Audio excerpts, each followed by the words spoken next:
ఆయన నాకు కలేజా నుంచి పరిచయం. ఆయన ప్రెసెన్స్ ఆయన పక్కన ఉంటే చాలా యాక్టర్స్ అందరూ ఫీల్ అవుతారు.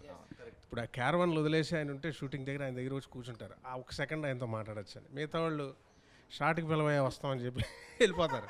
బట్ ఆయన దగ్గర ఏంటంటే కూర్చుంటే ఒక 2 నిమిషాలు ఆయన ఏమన్నా మనకి చెప్తారా, మాట్లాడతారా అని. నాకు ఒకసారి చెప్పింది ఏంటంటే, వాళ్ళని మీరు అన్నారు కదా, వాళ్ళు స్కూల్లో చదివినా ఇక్కడ జీవితంలో కావాల్సినవి ఒక నేర్పరు స్కూల్లో. కన్ఫ్యూజన్ బయటకు వచ్చా, కానీ ఆయనతో వచ్చా అమ్మ హాదాగా నీ లైఫ్ ఎలా ఉంటుందో చెప్పిన వ్యక్తి నాకు. నా లైఫ్ ఇది ఇలా ఉంటుంది, ఇలా ఉంటుంది. అలా I'm everywhere I'm experiencing every point of time. అలాగే రమేష్ గారు, మీకు ఒక ప్రాబ్లం ఉందండి. మీ నాన్నగారు వల్ల మీరు ఎంత బాగా చేసినా గొప్పలవారు అబ్బాయి కదా ఆ మాత్రం చేయడానికి అంటారు, కానీ మీరు తప్పు చేస్తే 100కి 120 మార్కులు పడతాయి. జాగ్రత్తగా చూసుకోండి.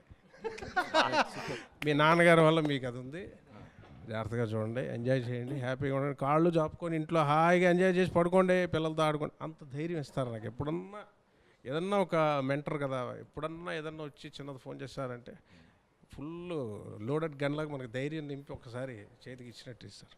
గ్రేట్ ఎక్స్పీరియన్స్ ఆయనతో. సో త్రివిక్రమ్ గారి దర్శకత్వంలో మీరు చేసిన క్యారెక్టర్స్కి ఇప్పుడు చేసిన క్యారెక్టర్కి ఇది చాలా మంచి రోల్ ఇచ్చారు నాకు. పల్లం వెంకన్న అన్న రోలు, నా కూతురు ఆయనతో హీరో గారితో కాంబినేషన్లో ఓపెనింగ్ సీన్ నుంచి ప్రతి సీన్ చాలా బాగుంటుంది. ఈ సినిమా మంచి విజయం సాధించాలనుకుంటాను, ఎందుకంటే చాలా మంచి రెఫరెన్స్ పాత్ర అయిపోద్ది నాకు లైఫ్లో. త్రివిక్రమ్ గారు ఇప్పుడు ఇచ్చిన దానిలో నాకు అత్తారెడ్డికి తర్వాత ఇది బెస్ట్ రోల్ అండి. పైగా ఇంత ఫుల్ లెంత్ రోల్. అమ్మాయితో కలిసి యాక్ట్ చేసింది. హీరో గారితో నాకున్న డైలాగ్స్ సమంత గారితో లేదు నాకు కదా. మీరు ఒకసారి బంతి వేస్తే పట్టుకుంటాను అంతే, బాల్ లాస్ట్లో క్లైమాక్స్లో పట్టుకుంటాను. చాలా మంచి రోల్ ఇచ్చారండి, చాలా ఎంజాయ్ చేసి. ఇంకో త్రివిక్రమ్ గారితో ఉన్నది ఏంటంటే, ఆయన ఎప్పుడు ఒకటి నమ్ముతారు, రమేష్ గారు మార్నింగ్ ఒక యాక్టర్ చాలా ఎనర్జీతో వస్తాడు. ఆ ఎనర్జీ ఉన్నప్పుడే లాగేయాలి మనం. యాక్టర్ విసిగిపోయినప్పుడు వెళ్ళిపోదామని ఇంటికి వెళ్ళినప్పుడు తీయకూడదు పెద్ద సీన్స్ అని. రాగానే పెద్ద సీన్స్ ఏదైతే చూసారో అది ఓపెనింగ్ 10:30కి అయిపోద్ది. తర్వాత ఒక రిలాక్స్డ్ యాటిట్యూడ్లో తిరుగుతుంటాం. ఆయన వెళ్ళిపోమన్నా వెళ్ళబోద్దు కాదు, ఆయనతో కలిసి కాఫీ తాగడం, ఆయనతో టీ తాగడం. ఆ త్రివిక్రమ్ గారితో రాఘవేంద్రరావుతో కలిసి పనిచేస్తే ఎంత హ్యాపీగా మా నాన్నగారు ఉండేవారు. ఇంటికి వచ్చి హ్యాపీగా ఉన్నారంటే రాఘవేంద్రరావు షూటింగ్. ఇప్పుడు లక్కీగా చేయబోతున్నాను. అలాగా ఇప్పట్లో మాకు త్రివిక్రమ్ గారు అంత ఆనందం ఆయన దగ్గర ఉంటే. Very good experience.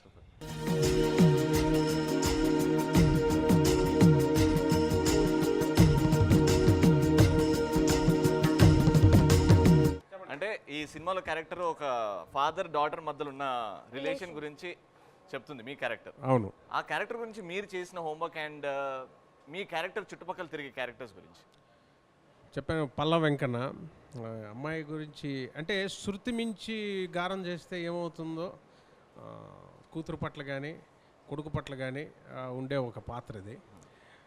అది నాకు తమ్ముడు ఉన్నాడండి, నారాయణ అని, పోసాని కృష్ణమురళి గారు వేశారు. ఇప్పుడు పిలుస్తాను, నారాయణ. ఓహ్, ఎనర్జీ ఫ్రేమ్లోకి వస్తేనే.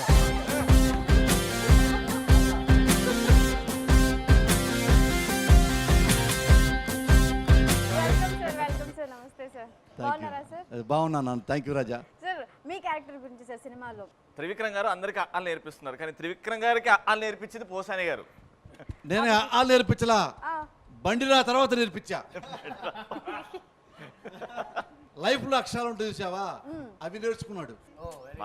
ఈ అక్షరాలు నేర్చుకోవాలి నా దగ్గర. సార్ ఆ ఎక్స్పీరియన్స్ చెప్పండి సార్. గురువు గారు మీ దగ్గర, త్రివిక్రమ్ గారు మీ దగ్గర చేసిన విధానం అది మాకు తెలియాలి. నాకు అదృష్టం ఏంటంటే, నేను నా గురువులతో పనిచేస్తున్నా, నా శిష్యులతో పనిచేస్తున్నా. నా గురువులు ఎవరు? పరచూరి బ్రదర్స్ బాబు. వాళ్ళ దగ్గర 45 సినిమాల దాకా పనిచేశా. వాళ్ళు ఎలా రాస్తారంటే, అప్పట్లో బెస్ట్ డైలాగ్స్ సినిమా ఇండస్ట్రీలో ఎవరు అంటే పరచూరి బ్రదర్స్. బెస్ట్ స్టోరీ ఎవరు ఇచ్చారు అంటే పరచూరి బ్రదర్స్. ఖైదీ, ముందడుగు, పెద్ద పెద్ద ఫిల్మ్స్. వాళ్ళు ఏమన్నా మంచి మాట చెప్పాలంటే రామాయణం, మహాభారతం అవి కోట్ చేసి, ఇలా జరిగింది మహాభారతంలో, మీరు ఇలా ఉండండి అని బాగా చెప్పేవాళ్ళు. అప్పట్లో వెరీ ఫేమస్. ఒకప్పుడు దాసనారాయణరావు లాగా. అవి నేను చూసా. ఇంతకంటే బెస్ట్ ఎవడు రాస్తాడులే అని చెప్పి నేను రైటర్ అయ్యా కదా, నేను చాలా రాశా. ఇది ఆపరేషన్ దుర్యోధన, మెంటల్ కృష్ణ, పవిత్ర బంధం, పెళ్లి చేసుకుందాం, సౌందర్య ఫిల్మ్స్ రాశా. నేను ఉన్నాళ్లలో మా గురువుని కూడా తన్నేసి నేనేం పెద్ద రైటర్ అయిపోయా అని ఫీలింగ్ వచ్చింది.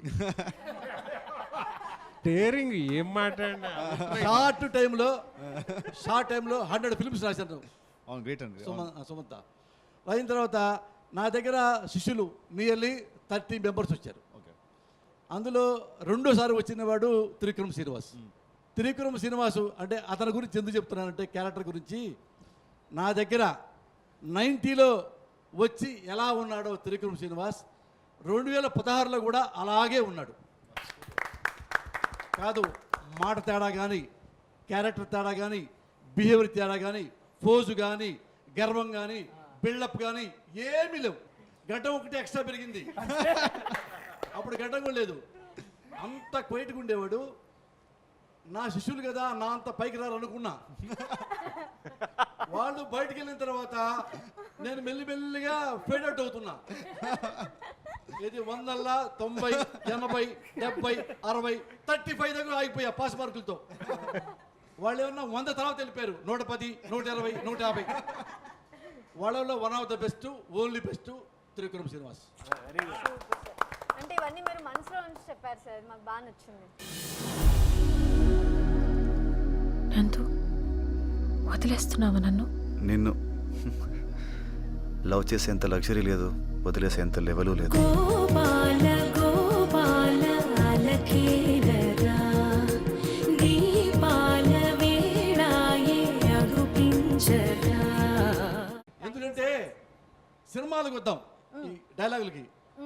త్రివిక్రమ్కి కథ రాయటం సరిగా రాదు, ఓన్లీ మాటలు రాస్తాడు అనుకున్నా. కానీ జనరల్గా ఎట్లుంటుందంటే కథ నుంచి మాటలు పుడతాయి, కానీ మాటల నుంచి కథ పుట్టుదని త్రివిక్రమ్ శ్రీనివాస్ నేర్పాడు ఇండస్ట్రీకి. Super super. ఇది సూపర్ డైలాగ్. మాటల నుంచి కథలు పెట్టడం అనమాట. అంటే పోల్చొచ్చు. స్వతంత్రం పేరు చెప్తే ఎవరు గుర్తొస్తారు? మహాత్మా గాంధీ గుర్తొస్తాడు. మానవత్వం గురించి చెప్పాలంటే ఎవరు గుర్తొస్తాడు? మదర్ తెరీసా గుర్తొస్తుంది. మాటల గురించి చెప్పాలి ఎవరు గుర్తొస్తారు? త్రివిక్రమ్ శ్రీనివాస్ గుర్తొస్తాడు. Very good sir. అంటే డైలాగులు ఎలా ఉంటాయంటే, డైలాగు ఒక్కొక్క డైలాగు ఒక్కొక్క యాక్షన్ బిట్లా ఉంటుంది.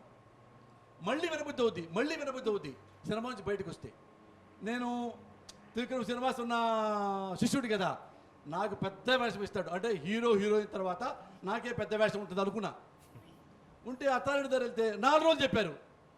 ఏమయ్యా 4 రోజులు వేషం ఇస్తాడు ఆ త్రివిక్రమ్ శ్రీనివాసు, 4 ఏళ్ళు నా దగ్గర పనిచేసి, అంటే పర్ ఇయర్కి ఒక రోజు అటు ఇచ్చాడు అనుకున్నా. పేపర్లో రాశారు హీరోయిన్కి ఎంత పేరు వచ్చిందో నాకు అంత పేరు వచ్చింది. సమంత 4 రోజులు నేను చేశాను. ఎంత పేరు వచ్చిందంటే శివుడు ముందు నందిలాగా ఎంత పేరు ఉంటుంది, అంత పేరు వచ్చింది ఆ సినిమాలో నాకు. అందుకని మా త్రివిక్రమ్ సినిమా ప్రతిదీ హిట్ అవ్వాలని మనస్ఫూర్తి కోరుకుంటున్నా. ఈ సినిమాలో మీ వేషం ఇందులో ఎంత చండాల పాత్ర అంటే న్యాయం సినిమా చూస్తే నన్ను చెంపదెబ్బ కొట్టెళ్తారు గ్యారెంటీగా. త్రివిక్రమ్ ఎంత మంచివాడు, ఆయన టీం కూడా అంత మంచి టీము. ఆయన స్టాఫ్ కానీ ఆయన చాలా నటించే ఆర్టిస్ట్ కూడా చాలా మంచి కనపడతారు నా కళ్ళకి. నితిన్ కానీ, సమంత కానీ, ఇది కొత్తగా వచ్చిన ఈ అమ్మాయి చూడండి కూర్చుంది ఇక్కడ, అనుపమ కానీ, మా రావు రమేష్ గారు కానీ. అంటే హీరో నా పక్కన ఉన్నాడు కదా, ఆల్రెడీ నెక్స్ట్ ఫిల్మ్ కూడా వేషం అడిగాను ఇస్తా అన్నాడు. కానీ దాని గురించి చెప్పట్లేదు.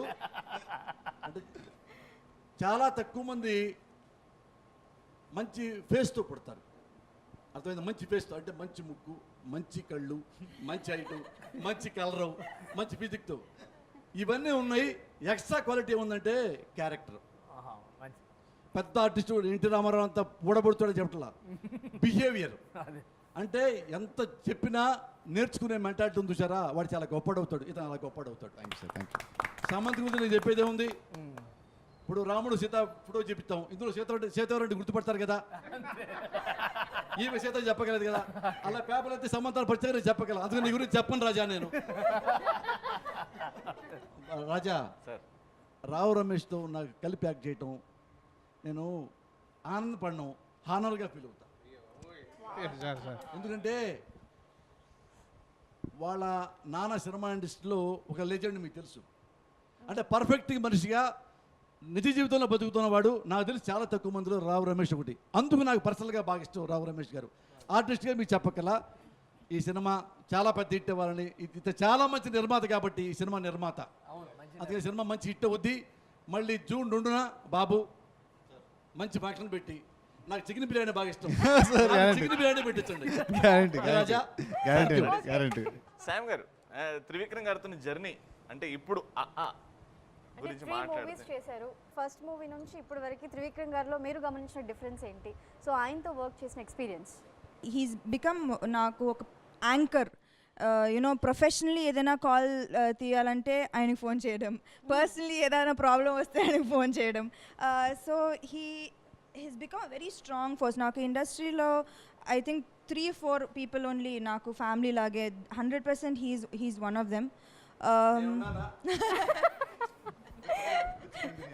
నాకు తెలిసి ఇక్కడ నుంచి ఎక్స్పెక్ట్ చేస్తేనే ఇక్కడ నుంచి వచ్చింది. అంటే సీరియస్గా చెప్తున్నారు ఎందుకు అని చెప్పి. ఇది మ్యాక్సిమం. అదే నేను ఆల్రెడీ చెప్పాను. నేను దీని తర్వాత ఐ డోంట్ థింక్ నేను లవ్ స్టోరీ అసలు చేయను. ఎందుకంటే మొత్తం దింపేశాను ఈ సినిమాలో. అంతే, ఇంకా ఇవ్వడానికి ఏమీ లేదు.